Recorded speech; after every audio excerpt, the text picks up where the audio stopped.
தொடர்ந்து மற்றொரு அண்மை செய்தி. இந்தியா பாகிஸ்தான் இடையே எல்லையில் தாக்குதல்கள் அதிகரித்து வரும் நிலையில் டெல்லியில் அடுத்தடுத்த ஆலோசனைக் கூட்டங்கள் நடைபெற்று வருகிறது. இதனை நாம் அண்மை செய்தியாக பார்த்து வருகிறோம். இந்தியா பாகிஸ்தான் இடையே எல்லையில் தாக்குதல்கள் தொடர்ந்து அதிகரித்து வரும் நிலையில் டெல்லியில் அடுத்தடுத்த ஆலோசனைக் கூட்டங்கள் நடைபெற்று வருகிறது. போருக்கு ஆயத்தமாகிறதா இந்தியா என்ற கேள்வி எழுந்திருக்கிறது. பாதுகாப்புத்துறை அமைச்சர் ராஜ்நாத் சிங் தலைமையில் எல்லையில் மேற்கொள்ளப்படும் பாதுகாப்பு குறித்து ஆலோசனையானது நடைபெற்று வருகிறது. தொடர்ந்து டெல்லியில் அடுத்தடுத்து ஆலோசனைக் கூட்டங்கள் நடைபெற்று வருகிறது. போருக்கு இந்தியா ஆயத்தமாகிறதா என்ற கேள்வி எழுந்திருக்கிறது. தொடர்ந்து எல்லையில் தாக்குதல்கள் நடந்து வரும் நிலையில் உள்துறை அமைச்சர் அமித்ஷா தலைமையில் உள்நாட்டில் மேற்கொள்ளப்படும் பாதுகாப்பு பணிகள் குறித்து ஆலோசனை நடத்தப்படும் நிலையில் பாதுகாப்புத்துறை அமைச்சர் ராஜ்நாத் சிங் தலைமையிலும் ஆலோசனைக் கூட்டமானது தொடர்ந்து நடைபெற்று வருகிறது. இதனை நாம் அண்மை செய்தியாக பார்த்து வருகிறோம்.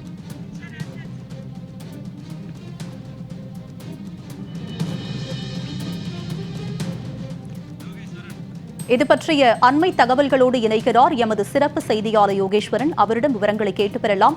யோகேஸ்வரன், அடுத்தடுத்து ஆலோசனை கூட்டமானது தொடர்ந்து நடைபெற்று வரும் நிலையில் இது பற்றிய விவரங்களை பதிவு பண்ணுங்க. உமா, ஜம்மு காஷ்மீருடைய இருக்கக்கூடிய பதற்ற நிலை எல்ஓசியை ஒட்டி இருக்கக்கூடிய பகுதிகளில் நேற்று இரவு பாகிஸ்தான் அத்துமீறி தாக்குதல், அதற்கு இந்தியா பதிலடி என அடுத்தடுத்து இந்திய பாகிஸ்தான் இடையே போர் பதற்றம் என்பது மிகவும் அதிகரித்து வருவதை நம்ம அங்க இருக்கக்கூடிய சூழல்கள் மூலமாக புரிந்து கொள்ள முடிகிறது. நேற்று நடைபெற்ற தாக்குதல் வரை ஒவ்வொரு நாடுகளும் எதிர்த்தாக்குதல், ஆனால் இன்னும் அதிகாரப்பூர்வமாக போர் தொடங்கிவிட்டது என்று அறிவித்து தாக்குதல்களை தொடங்கவில்லை இந்தியாவும் சரி பாகிஸ்தானும் சரி. இந்த நிலையிலே மத்திய அரசு ஒருவேளை போர் மூடக்கூடிய பட்சத்தில் அதற்கு முன்னதாக மேற்கொள்ள வேண்டிய நடவடிக்கைகள் எல்லாம் ஒவ்வொரு துறை சார்ந்த அமைச்சகங்கள் சார்ந்த செயலாளர்களோடு ஆலோசனைகளை மிக விரிவாக டெல்லியில மேற்கொண்டு வராங்க. இன்று காலை முதல் டெல்லியில காணக்கூடிய காட்சிகள் ஒவ்வொரு துறை அமைச்சகங்களும் ஆலோசனை கூட்டங்கள் அடுத்தடுத்து நடைபெற்றே வருகிறது.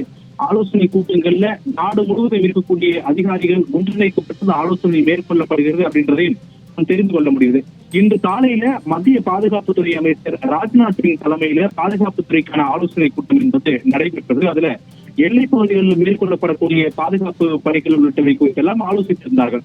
இதனைத் தொடர்ந்து மத்திய உள்துறை அமைச்சர் அமித்ஷா அவருடைய இல்லத்தில் பிஎஸ்எஃப் உள்ளிட்ட பல்வேறு பாதுகாப்பு பகுதிகளுடைய ஆலோசனை கூட்டங்களை நடத்தியிருந்தார்கள். இந்த ஆலோசனை கூட்டத்தின் போது உள்நாட்டு பாதுகாப்பு நிலவரங்கள் தொடர்பாக மத்திய அமைச்சர் அமித்ஷா ஆலோசித்ததாக கூறப்பட்டது. அதனைத் தொடர்ந்து மத்திய சுகாதாரத்துறை அமைச்சர் ஜே.பி. நட்டா நாடு முழுவதும் இருக்கக்கூடிய சுகாதாரத்துறை அதிகாரிகளோடு ஒரு முக்கியமான ஆலோசனை கூட்டத்தை நடத்தியிருந்தார். இந்த ஆலோசனை கூட்டம் எதற்காக என்றால், நாடு முழுவதும் இருக்கக்கூடிய மருத்துவமனைகளை தயார் நிலையில் வைப்பது, அத்தியாவசிய மருந்துகள் போதிய அளவில் கையிருப்பு இருக்கிறதா என்பது குறித்து எல்லாம் மத்திய சுகாதாரத்துறை அமைச்சர் ஜே.பி. நட்டா ஆலோசித்ததாக அமைச்சரவை அந்த ஆலோசனை கூட்டத்திற்கு பிறகு தெரிவிக்கப்பட்டது.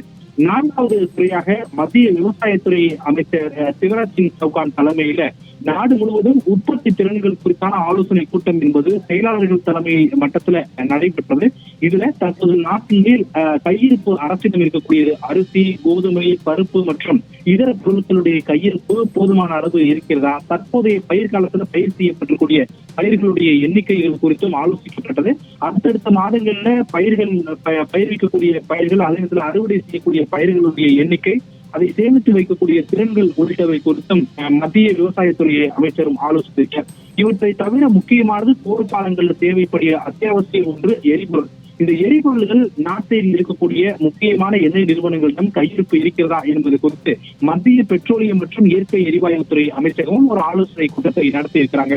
இதுல நாடு முழுவதுமே போதிய அளவுல எரிவாயு உருளைகள் கையிருப்பு இருக்கிறதா, அதே போல பெட்ரோல், டீசல் மற்றும் இதர பொருட்கள் கையிருப்பு இருக்கிறதா, விமானங்கள் மற்றும் ஹெலிகாப்டர்களுக்கு பயன்படுத்தக்கூடிய எரிபொருட்கள் கையிருப்பு இருக்கிறதா, இப்படியான பலகட்ட ஆலோசனைகளையும் அமைச்சகங்கள் மேற்கொண்டு இருக்கிறார்கள். இது ஊடகவியலாளர்களுக்கு தெரிவிக்கப்பட்ட அமைச்சக கூட்டங்கள். இன்னும் சில அமைச்சரை கூட்டங்கள் எல்லாம் நடைபெற்று இருக்கிறது அப்படின்னு தகவல்கள் சொல்லப்படுகிறது. அது இன்னும் உறுதிப்படுத்துவதற்காக காத்திருக்கிறது. ஆனால் டெல்லியை பொறுத்தவரையிலுமே ஒருவேளை போர் மூடக்கூடிய பட்சத்தில் அதற்கு முன்னதாக அனைத்து முன்னெச்சரிக்கை மற்றும் பாதுகாப்பு நடவடிக்கைகள் அனைத்தும் தயார் நிலையில் செய்யப்பட்டிருக்கிறதா என்பதை ஒவ்வொரு மத்திய அமைச்சர்கள் சார்ந்து உறுதி செய்து வருகிறார்கள். அதன் அடிப்படையிலே இன்று காலை முதல் டெல்லியில் இருக்கக்கூடிய பல்வேறு அமைச்சகங்கள்ல அடுத்தடுத்த ஆலோசனை கூட்டங்கள் நடைபெற்று வரக்கூடிய நிலையில அனைத்து மாநில மற்றும் யூனியன் பிரதேச அதிகாரிகளை ஒன்றிணைத்து போதிய அளவு கையிருப்பு மற்றும் அத்தியாவசிய பொருட்களை பூர்த்தி செய்யக்கூடிய அளவுக்கு திறன்கள் இருக்கிறதா என்பது குறித்து நாம் ஆலோசித்து அதனுடைய விவரங்களையும் மத்திய அமைச்சர்கள் பெற்று வருகிறார்கள். இது போருக்கு முன்னதாக மத்திய அரசு மேற்கொள்ளக்கூடிய மிக முக்கியமான ஒரு நடவடிக்கையாக தான் நம்ம டெல்லியில் இருந்து பார்க்க முடியுது. உங்களுடைய விரிவான விவரங்களுக்கு நன்றி யோகேஸ்வர்.